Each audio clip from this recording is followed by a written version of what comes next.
Hi, Vipers and Viper families. It's me again with another update. I'm bringing you the latest information that I know, and this is all true to the best of my knowledge. If things change, I will try and let you know. I just always like to break down the information that's coming at us and try and talk it through so that you guys can understand what's going on. So, this morning, we received some information about what things are going to look like when we come back from winter break. So for the rest of the week, things are going to finish out pretty normally. And then here's what's going to be happening in January. So Monday, January 4th is a furlough day, which means there's no school for students and no staff are working that day. So you shouldn't expect any communication happening from school. On Tuesday, January 5th, this is a teacher only day. We will be in the building planning, or we can be virtually, I think. I'm not sure where we have to be, but we will be planning that day and trying to get everything ready. Now, the rest of that week, that first week in January, is going to continue very similar to what we're doing right now. So students will be remotely, and we'll have sunshine days and maroon days for those couple. So this Wednesday when we first return, I believe, is going to be a sunshine day, and that's going to be remote from 9 to 1.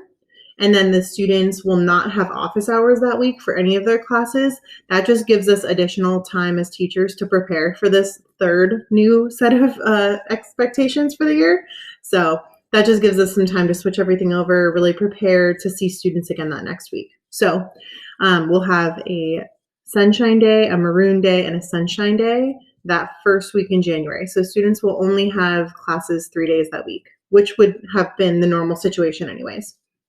So then that next week, everything kind of changes. So we're going to have a new remote schedule for Mondays, which I'll show you in just a minute. So Mondays will be changing. Students will have virtual classes on Mondays for the foreseeable future. Then if we look here at the rest of the week, you'll see that we have an A cohort coming back on Tuesday, and then we have B cohort on Wednesday, A cohort on Thursday, B cohort on Friday. This is different than how it was before.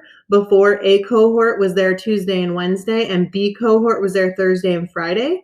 This new model alternates more, which gives students less time going without seeing their teachers, in person at least. So we'll see A, B, and then that will essentially repeat over and over and over again. So every Monday will be the new hybrid remote schedule. Tuesdays and Thursdays, I will see the A cohort, and Wednesdays and Fridays, I will see the B cohort. So that's that. That next Monday, the 18th, we do have off, and then we go A, B, A, B, A, B, and so on and so forth. So this is going to be a good thing to have. I take a screenshot or I'm sure you'll be getting the communication at some point, but just I wanted to give you a heads up notice. So here's a little bit more information on the calendar. So they colored them differently. So A cohort is these light green days and B cohort is these gray days. Dark blue is no school for students or staff, and the new synchronous online days, the Mondays, are going to be the light blue. So again, this first week looks really colorful coming back because this is a furlough day, so no one's there. This is a teacher only day, and then we start with our sunshine, maroon, sunshine, and then we start the new schedule starting that 11th. Okay, here is the schedule Mondays for 7th graders. Let me zoom in a little bit more just so we don't get confused with electives, maybe.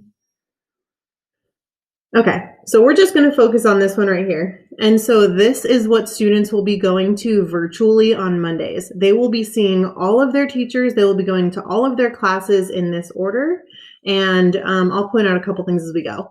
So they're going to see their first elective teacher from 9 to 9:35 in the morning. And then there's a 15-minute screen break, bathroom break, snack break, whatever it is. Then they have their elective 2 for 35 minutes. Then they have another 15-minute screen break, snack break, food break, bathroom break, whatever you want to call it. Then we have Core 1 for 45 minutes.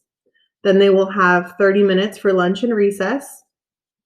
Then their Core 2 class is going to be from 12 to 12:45. Then they have a 15-minute break. 1 to 1:45 is Core 3, 15-minute break. 2 to 2:45, core 4, 15-minute break, and then they have CSI for a half an hour or their advisory class. So this will be the schedule for Mondays. Teachers will be sending out new Microsoft Teams links just for Mondays that the students will be using, okay? So this is a good thing to know and to kind of be familiar with. So some things to point out. Monday is the synchronous virtual learning day for all students. It is from 9 to 3:30, so students will kind of be on the computer all day, but that's why there's so many frequent like 15-minute breaks, and that should be enough to get up, move around, kind of like loosen up, and then get back to it. And then that schedule is only going to be for Mondays. When they're in person, they're going to follow the same schedule that we were using in person previously. So that should be somewhat familiar to them, although we've probably all forgotten it. But it's up on the walls in the classroom and stuff. So it allows students to see all of their teachers on Mondays at the beginning of each week, which I think is great because I think a lot of times the students were kind of falling behind because they didn't know what the week's plan was. Getting to see every single teacher on Monday, I think, is going to set them up a little bit better. Core classes are 45 minutes on Mondays, elective classes are 35 minutes, and advisory is 30 minutes. So these are a little bit shorter than normal, but that's because we're allowing that extra time for those longer breaks. And when we're in person, it will be the same schedule that we had before. Students will go to the same cohort they were in before. So if you were in cohort A, you are still in cohort A. If you were in cohort B, you are still in cohort B. So I think I mentioned that first week we come back January 6th through January 8th. We're not going to have any office hours in the afternoons just because we need to switch everything over and get our classrooms ready again. And there's just a lot of stuff that has to be done. So that gives us a little bit of time to do that. So we can do the planning in the building, home, and then we will be doing our first enhanced hybrid session starting January 11th. So I think that's everything for right now. So I can hit the highlights again. Again, this is the Monday bell schedule that students will be working with. I don't expect them to memorize this. I will make sure that is available in my Schoology page, and we as teachers will set up those Microsoft Teams links, and the students will have those in their Teams calendar. And this will also be or at least for me, I will be posting all of my Core 1, Core 2, Core 3, Core 4 links in Schoology on that page. So students will have access to those. They can just click in. Then this is that calendar with all the crazy colors on it, and that just kind of shows us what's going to be happening. I'm not really too worried about February or March yet. I just need to immediately worry about January. So this is the first thing on my mind, and we can see here kind of what the plan is. And there's going to be some shifting happening and some adjustment, but I think it will hopefully work out for the best. I'm really looking forward to seeing like kids in person again. I see them in their videos and they look so much older. It's crazy. 7th graders just changed so much throughout the year. So I'm excited to see them.